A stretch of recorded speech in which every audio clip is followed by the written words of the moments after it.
todas as irmãs, a todos os irmãos. Sejam bem-vindos mais uma vez à Sociedade Espírita Ponto de Luz da cidade de Rolante, Rio Grande do Sul. Hoje nós teremos a palestra pública doutrinária trazida pela nossa irmã Elizabeth Santinon.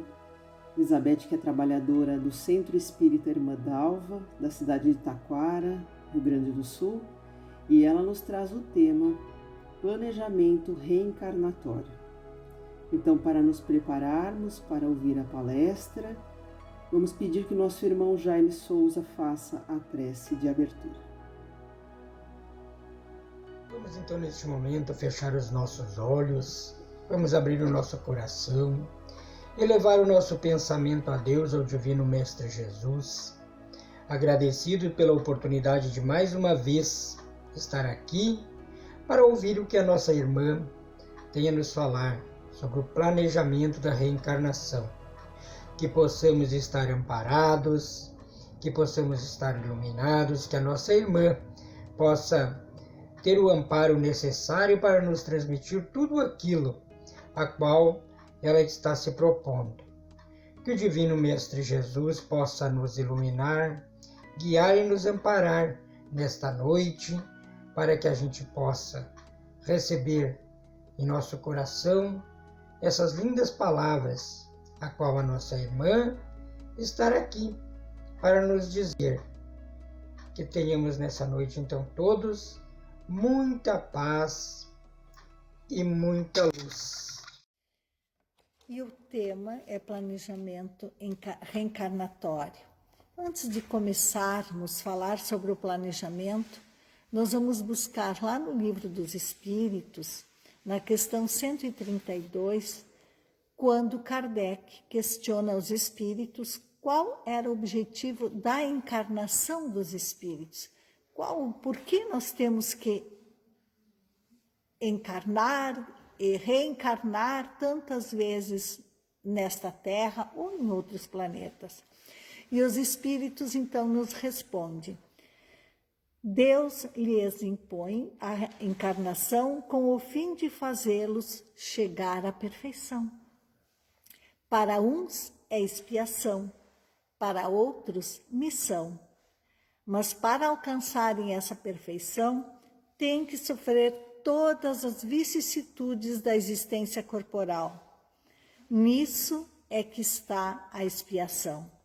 Visa ainda outro fim a encarnação, de pôr o espírito em condições de suportar a parte que lhe toca na obra da criação. Para executá-la é que em cada mundo toma o espírito um instrumento de harmonia com a matéria essencial desse mundo, a fim de aí cumprir daquele ponto de vista as ordens de Deus. É assim que, concorrendo para a obra geral, ele próprio se adianta.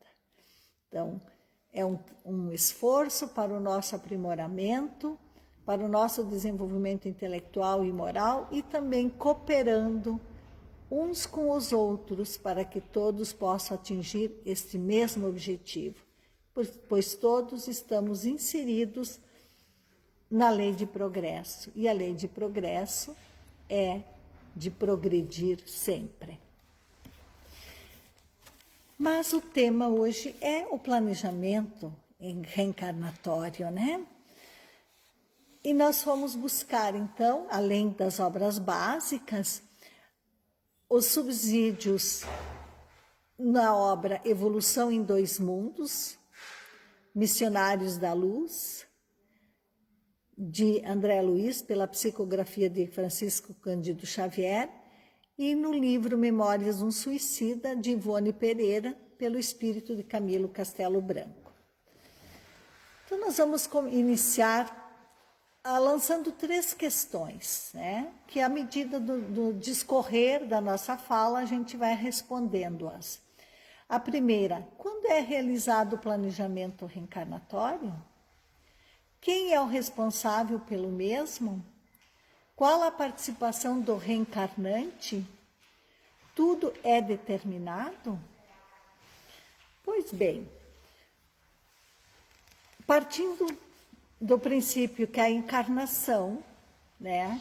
É uma necessidade para a nossa evolução.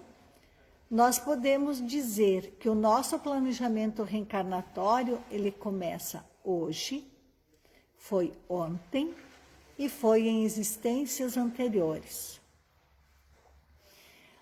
No livro Evolução em Dois Mundos, vem nos dizer, mas efetivamente, logo após a morte do corpo, sofre a alma culpada por minucioso processo de purgação, tanto mais produtivo, quanto mais se lhe exteriorize a dor do arrependimento.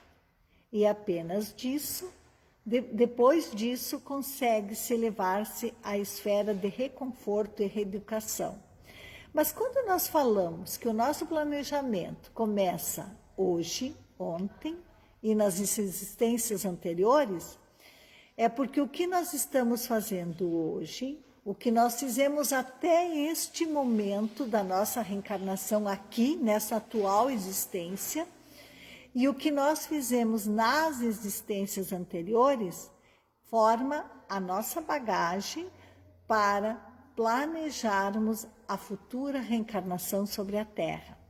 E como André Luiz, em Evolução em Dois Mundos, vem nos dizer que depois do nosso desencarne, depois da nossa morte do corpo físico, nós vamos para o mundo espiritual e na avaliação consciencial, a nossa consciência vai se autoavaliar e vendo os pontos positivos e negativos existentes nessa encarnação anterior, somada com as demais, vamos passar pelo processo de arrependimento, pelas coisas que nós não conseguimos fazer, né? Aquilo que nós deixamos de fazer, e muitas vezes por teimosia, outras vezes por valorizar mais as coisas do mundo, nos preocuparmos mais com a matéria, esquecendo que nós somos espíritos e que nós tínhamos nos comprometidos a trabalhar mais o lado espiritual, mais nos dedicar mais ao trabalho do bem.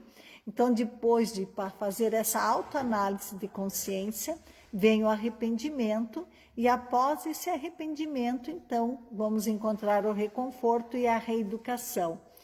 E ainda vem complementar no livro dos Espíritos, essa questão quando ele diz: o espírito na erraticidade, que aspira a uma nova vida, espera algumas horas ou até milhares de anos. Propriamente falando, não há extremo limite estabelecido para o estado de erraticidade, que pode prolongar-se muitíssimo, mas nunca é perpétuo. Cedo ou tarde, o espírito terá que volver à existência apropriada a fim de purificá-lo das máculas de suas existências precedentes. Então, após o arrependimento, após esse reconforto que nós recebemos no mundo espiritual, então, que esse tempo pode ser para algumas horas, para outros meses, para outros anos, outros ainda séculos e até milhares de anos, como os espíritos nos falam na codificação. Então, após tudo isso, chega o momento de nos prepararmos para voltar novamente à Terra. Então, vamos nos reunir para preparar essa nossa nova reencarnação. Então, já entrando na questão 2, quem é o responsável pelo planejamento, né? Nós podemos dizer que a programação ela é compartilhada. Temos o reencarnante, né? O espírito que vai reencarnar. Temos os espíritos esclarecidos, os mentores, os parentes, técnicos em renascimentos, programadores da reencarnação.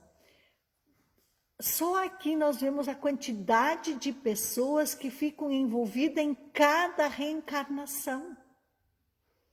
Além daquele espírito, nós, por exemplo, quando viemos para a Terra, nós tivemos toda uma assessoria de vários espíritos nos auxiliando a organizar a nossa vida, a vinda para cá.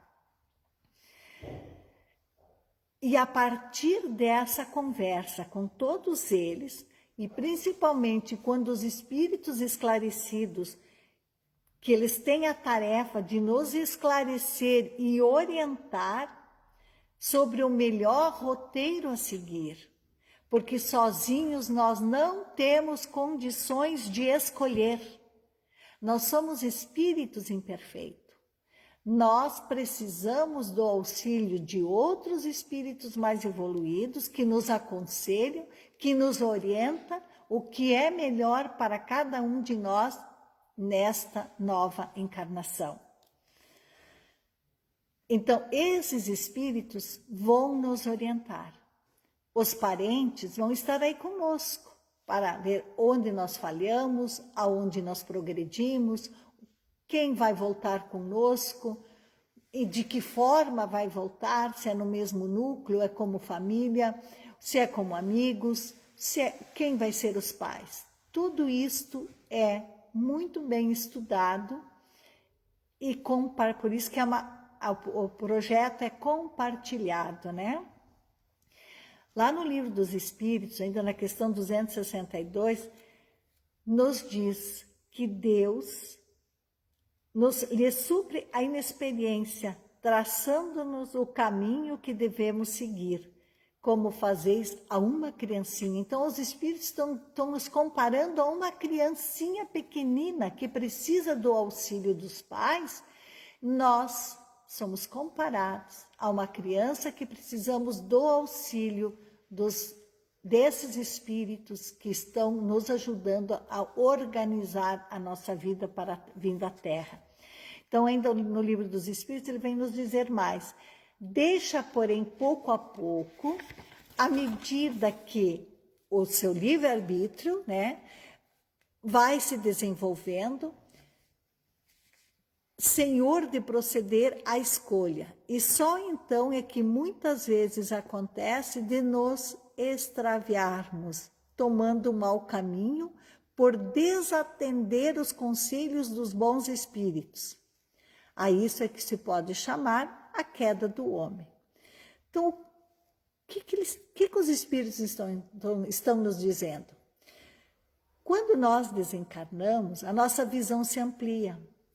Todos os nossos registros das nossas deficiências, dos nossos comprometimentos com as leis de Deus, conosco e com o próximo, se amplia essa visão. Então, como nós vemos então a quantidade de débitos que nós temos perante essas leis, muitas vezes nós queremos aumentar o nosso fardo. Nós queremos mais provações, nós queremos expiações. Só que, como esses espíritos esclarecedores e nossos mentores nos conhecem e sabem da nossa imaturidade espiritual, que nós não vamos conseguir levar esse fardo, eles nos aconselham, não, você ainda não está preparado para passar por essa trajetória. Mas muitas vezes a gente teima e acha que é todo poderoso, é um super-homem, acha que vai vencer. E é nesse momento que daí quando nós viemos para a Terra, que muitas vezes nós fracassamos, porque eles respeitam o nosso livre-arbítrio, eles nos aconselham, mas nós não os ouvimos. É que nem quando uma criança, nossos filhos quando são rebeldes, não aceitam os nossos conselhos, muitas vezes eles precisam dar a cara a bater para aprender na dor. Então, nós também ainda somos assim, pela nossa imaturidade espiritual, pela nossa condição de espíritos imperfeitos. Então, é nessas vezes que nós fracassamos, porque nós queremos levar, né, uma vida mais pesada, vamos dizer, entre aspas, achando que nós teríamos condições de resgatar, mas nós ainda não éramos capazes. Dando seguimento, então, como acontece essa programação, né? A gente vai novamente lá em Evolução em Dois Mundos, onde André Luiz vem nos dizer que os espíritos encarregados do processo reencarnatório estudam todas as informações pertinentes, pertencentes ao espírito reencarnante. São estas informações que definem as bases biológicas, psicológicas e sociológicas e espirituais de cada um. Então, a nossa ficha lá é estudada, porque está tudo registrado, né? E a partir dessas informações que lá estão anotadas, então são preparadas, a partir dessas informações, nós somos avaliados e eles vão organizando toda esta nossa programação.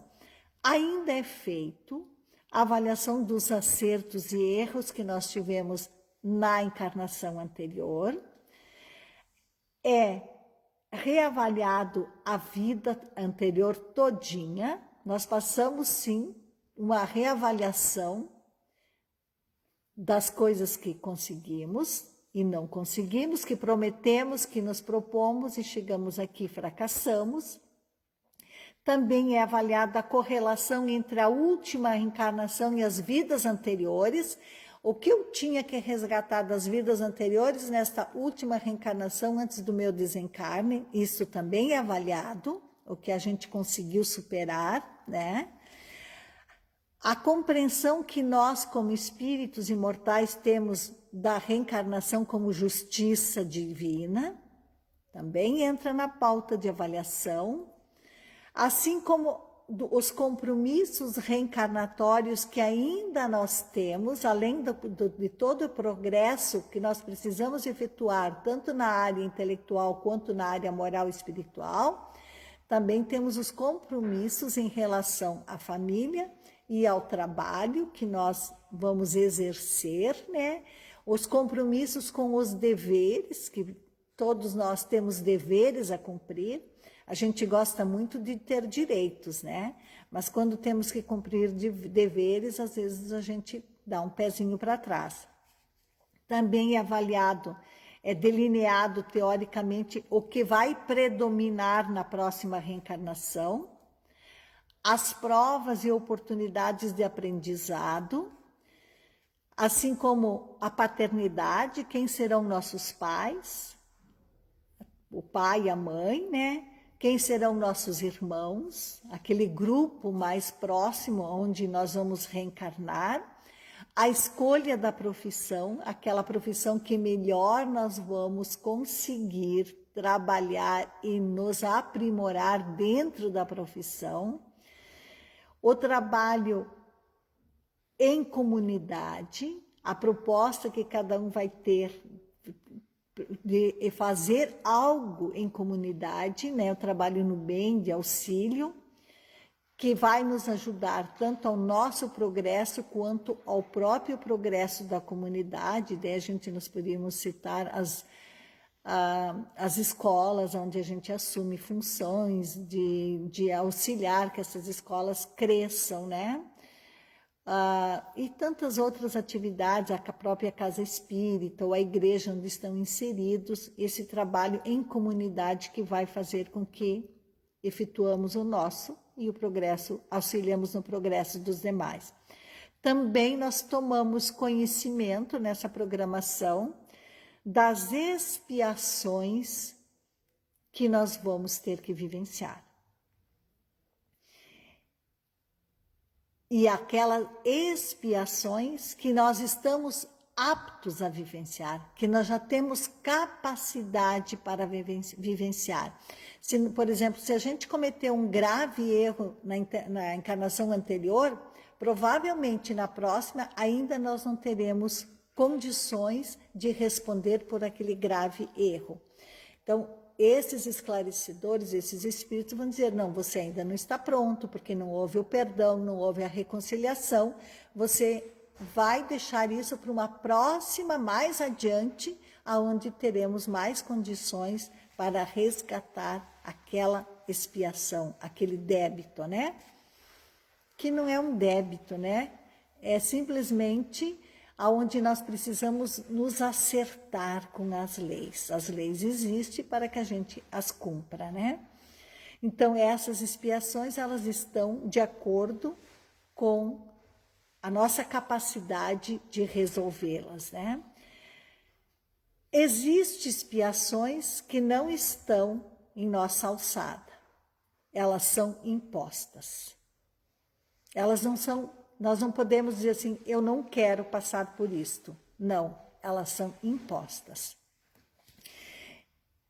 E para esclarecer, André Luiz, em Missionário da Luz, no capítulo 13, ele vem também cooperando com isso, que nós vamos desenvolvendo essa questão das expiações. Ele vem nos dizer que nós herdamos tendências e não qualidades, porque as qualidades é conquista individual de cada um de nós, são as virtudes que nós vamos herdando no decorrer das múltiplas reencarnações. Mas não é só as tendências físicas que nós vamos herdar, como a cor dos olhos, né, o núcleo familiar, né, a cor do cabelo, as marcas que nós vamos renascer, mas também as do meio aonde nós somos convidados a viver, a nos aprimorar. Por exemplo, se o espírito que está reencarnando, ele gosta das tendências inferiores, ele vai reencarnar num meio parecido com isto, para ter forças de vencer essas tendências. Ele vai buscar, através da boa vontade, por exemplo, alguém que tem, que se habituou ao roubo, né? Ele vai estar sujeito a condições de ter que vencer a tendência do roubo num meio propício para isso, porque ninguém vem para fracassar, ele vem para vencer. Então, no exercício da vontade de não sucumbir novamente, ele vai estar inserido nesse meio e vai lutar em ser honesto, né? Dentro do seu quadro reencarnatório. Se ele fracassar, é porque ele fez um mau uso do livre-arbítrio, que sempre somos respeitados pelos espíritos. Já as qualidades, como eu falei antes, é o resultado do nosso trabalho, do nosso esforço, da nossa educação e do aperfeiçoamento próprio, dignificando a experiência reencarnatória. Em relação às reencarnações especiais ou compulsórias, como eu falei antes, que entra algumas determinadas expiações, ainda em Evolução em Dois Mundos, ele vem nos dizer que as reencarnações se processam muitas vezes sem quaisquer consulta, os que necessitam segregação em certas lutas no plano físico. Providências essas comparáveis às que nós assumimos no mundo com os doentes, os criminosos, que pela própria condição e segurança dos mesmos, precisam estarem isolados temporariamente a fim de se preservarem e se reeducarem, né? Dentro de um tempo e espaço, né? Em que perdura, enfim, os maus hábitos ou a sua doença. E daí nós vamos buscar em Ivone Pereira, quando ela vai nos falar sobre os 5 suicidas. Nesse livro Memórias de um Suicida, ela relata a história de 5 suicidas que sofreram uma grande destruição do corpo físico, e essa destruição do corpo físico provocou graves lesões no perispírito. Importante, eles não perderam o perispírito. O perispírito eles continuaram, mas lesionados. E que são extremamente rebeldes, então eles têm reencarnações rápidas em corpos físicos muito comprometidos. Como lesou o perispírito, eles precisam reencarnar para diminuir as suas dores no próprio mundo espiritual, seu sofrimento. Então, é colocado num corpo, porque no corpo há um esquecimento das suas dores, e esse corpo ele vai vir sim comprometido, ele vai vir com deficiências de acordo com cada uma da sua situação. No caso desta obra, que eu convido a todos para lerem, não é uma obra pesada para ler, como a gente se acostumou a dizer, Memória do Suicida é muito pesada. Não é. A gente começa e vai devagarinho, vai lendo não só como uma história, mas como um grande aprendizado, aonde ali ela vai relatar o que aconteceu com esses espíritos e a forma do corpo que eles vieram, né? Então, todo o processo reencarnatório segue, no caso dessas pessoas, ali seguiu somente as leis biológicas.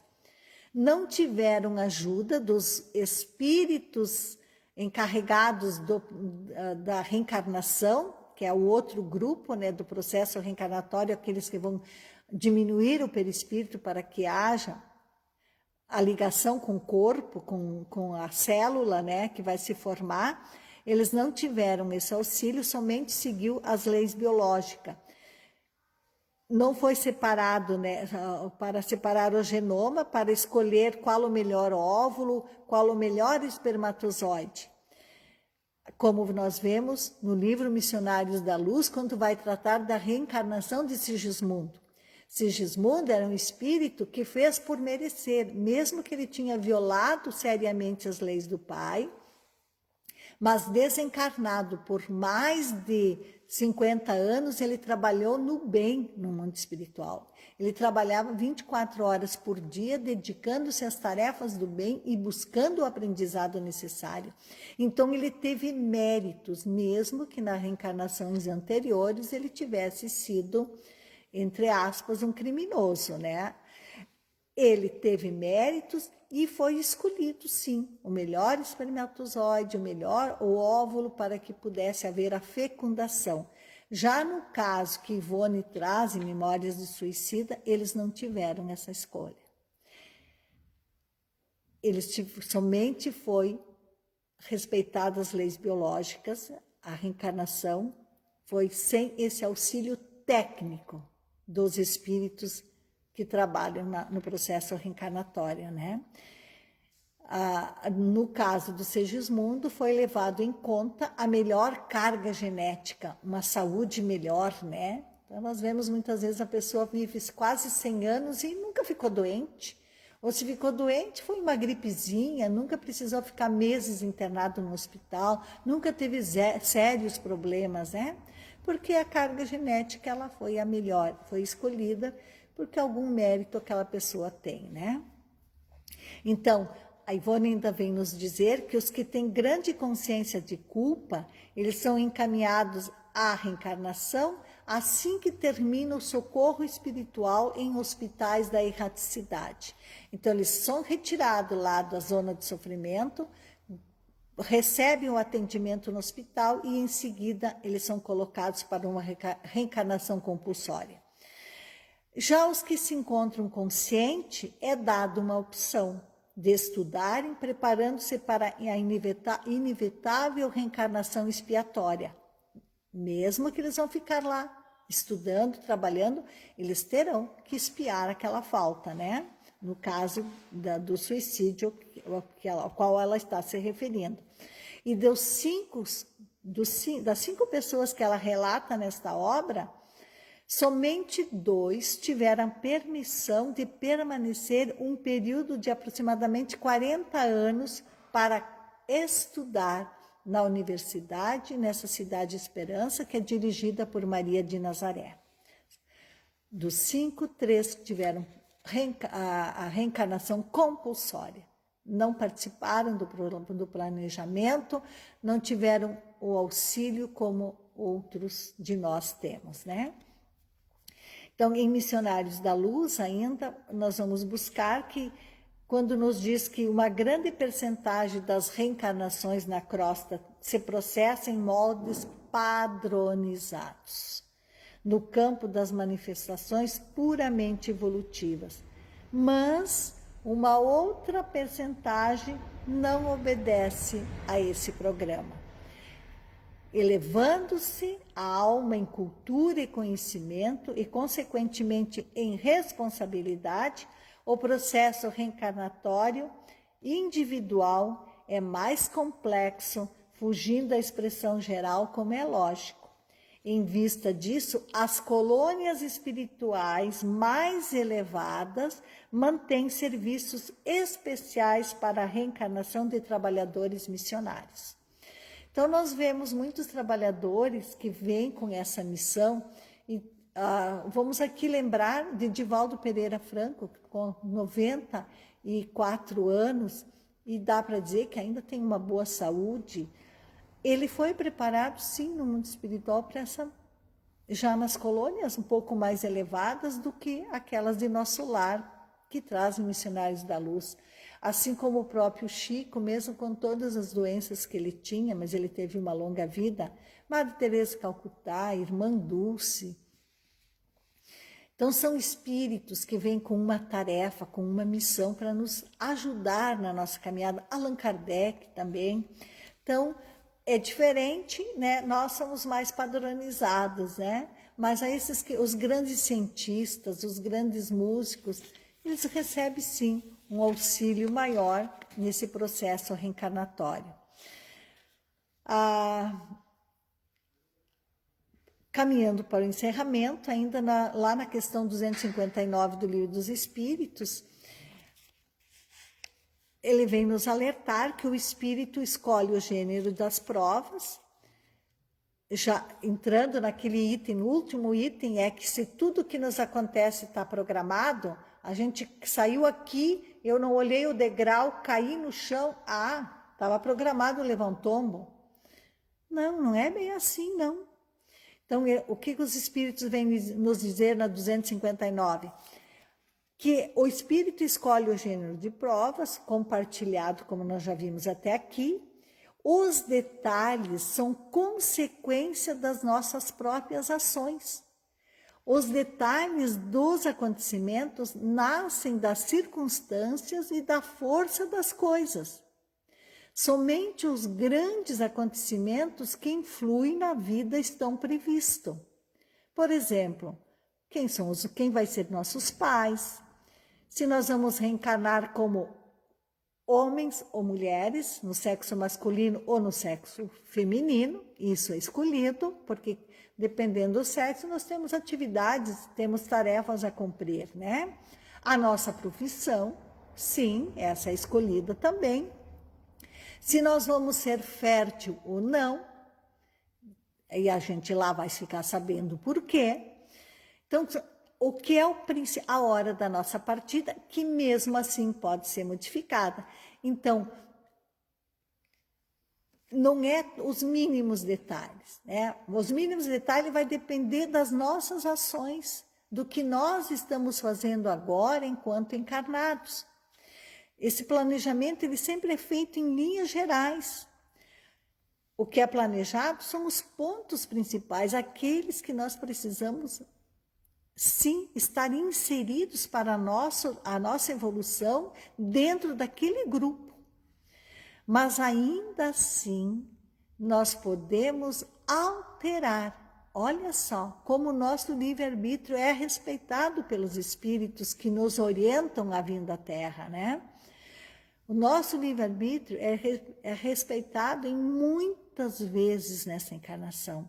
Por exemplo, lá no mundo espiritual, a gente viu que se comprometeu muito com uma série de pessoas. Nós ficamos devendo para essas pessoas. Então, a gente quer trazê-los como nossos filhos, para dar uma educação, para orientá-los. Então, nós programamos. Agora, para muitos, eu vou falar uma barbaridade. A gente programou para ter 6 filhos. Hoje, quando fala assim, 6 filhos, parece assim uma barbaridade, porque o máximo que a gente quer é 2, 1, né? Mas a gente programou para ter 6. Chegando aqui, nós achamos tudo muito difícil. Dinheiro não é o suficiente, temos que construir o nosso pé de meia, né? Termos imóveis, os bens, lazer é importante, viagens.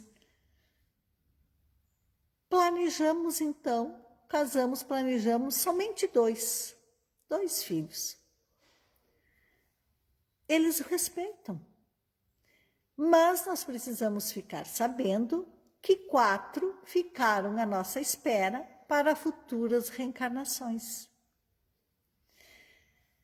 Também nós podemos alterar para o dando o bom exemplo. Podemos adotar algumas crianças, daí já estamos diminuindo os 4 lá, porque nós já estamos nos adiantando. Então, sempre o bem vai cobrir, como dizia Pedro, o discípulo do Cristo, que o bem cobre uma multidão de pecados, né? Então, todo trabalho no bem vai nos auxiliar. Os mentores haviam nos orientado. Muitas vezes também tem o outro lado, que agora a gente vai ver, né? Há mais uma prova. Mas nós lá, o nosso mentor nos analisa, ele conhece, ele sabe do nosso esforço, ele diz, você pode, nessa encarnação, passar por 2 situações muito difíceis. Daí a gente diz, eu não sou capaz. A gente tem medo, né? Nós temos medo de assumir compromissos. Mas daí, quando nós chegamos aqui, nós vemos, mas a nossa vida está tão boa, né? Eu podia passar por mais uma dificuldade. Então, o que muitas vezes acontece?